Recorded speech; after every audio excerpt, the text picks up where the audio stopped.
Christmas. It's Christmas Eve.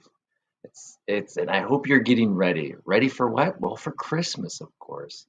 If your family is like mine, Christmas means holiday decorations and food.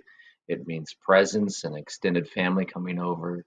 And all of these elements, all of these things that make Christmas Christmas, require preparation. And this is the last day for it. So there's a lot of things to do, a lot of last minute things to get done. Last minute trips to Fred Meyer's or Safeway, because tomorrow things will be closed. Tomorrow it will be too late. And for the rest of the world, or at least for a lot of our world tomorrow will stop, and Christmas will be here. And what you haven't purchased won't be here. It won't be delivered by Amazon. Uh, and then we wake up this morning with another element added. I don't know where we were. We looked out our window this morning and we saw big snowflakes coming down. This is another element. Snow is in the forecast. It adds another layer of complication, another layer of excitement, and another layer of magic.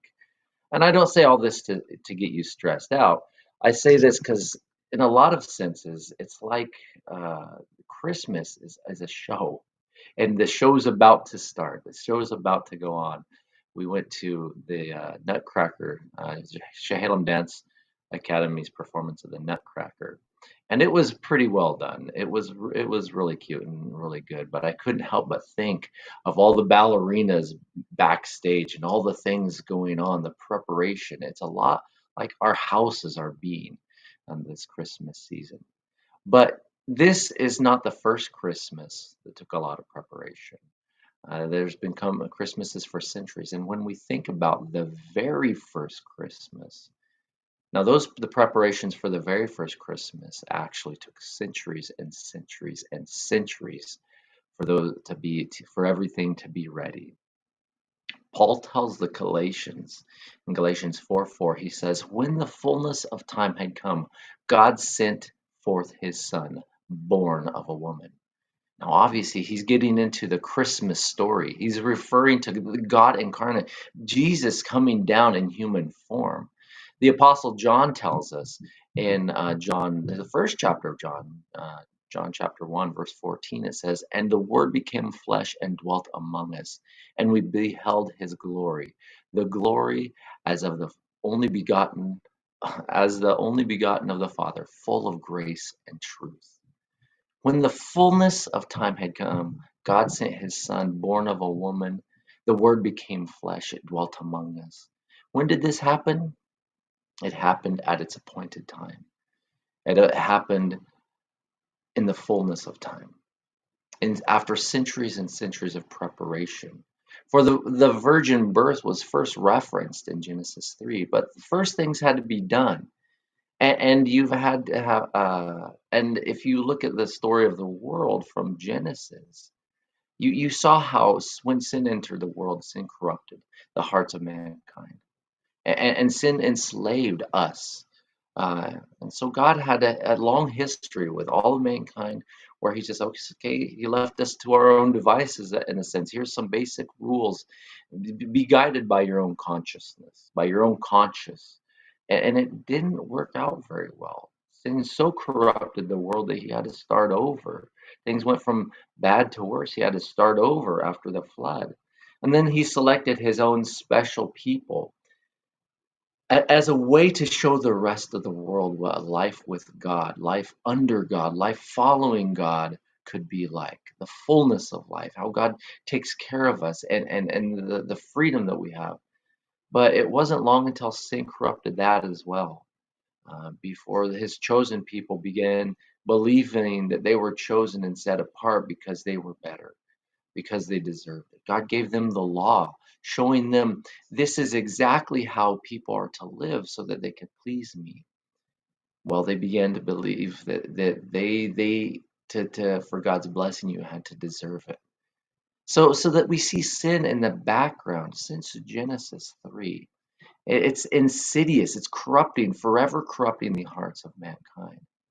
So you look through the pages of the Old Testament, and that story again and again shows us man is unable to find a solution, to find a cure to the sin nature. When left alone, things get ugly fast. And even when we're given the law, the rules of right and wrong, when we know what to do and what God expects of us, we're still unable to do it.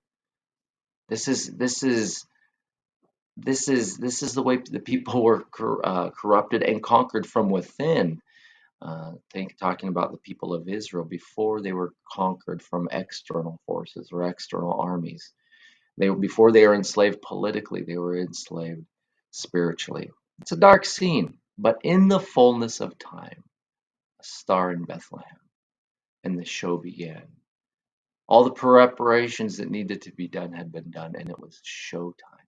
In the fullness of time, God sent forth his son, born of a woman, born under the law, continuing on in Galatians 4 and 5, to redeem those who are under the law, that we may receive the adoption as sons. The writer of Hebrews takes this theme of adoption as sons further and expounds it, telling us that as a result of our adoption in Hebrews 2:14 and 15, insomuch then as the children have partaken of flesh and blood, he himself likewise shared in the same. He himself, that he is capitalized, speaking, of course, of Jesus, that through death he might destroy him who had the power of death, that is, the devil, and release those who through fear of death were all their lifetime subject to bondage. So this is the show. God incarnate, dying so he could destroy the enemy who has for so long held power of fear of death over us. So he could break sin's power over us, that we might know what it is to live. And for this reason, this is the reason for this season. 1 John 4:9 tells us that in this, the love of God was manifested. It was shown, the big show towards us, that God has sent his only begotten Son into the world that we might live through him.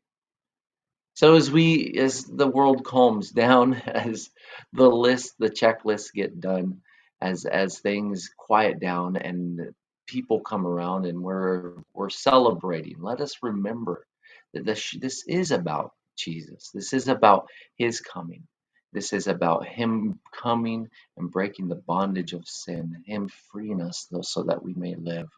This isn't about the darkness of the situation that the people of Israel found themselves, or even the dark days that we're seeing. It's the power of God. It's the power of God manifest in strange ways. It's the light breaking through the darkness. May you guys have a very blessed day as we remember his coming. Ciao.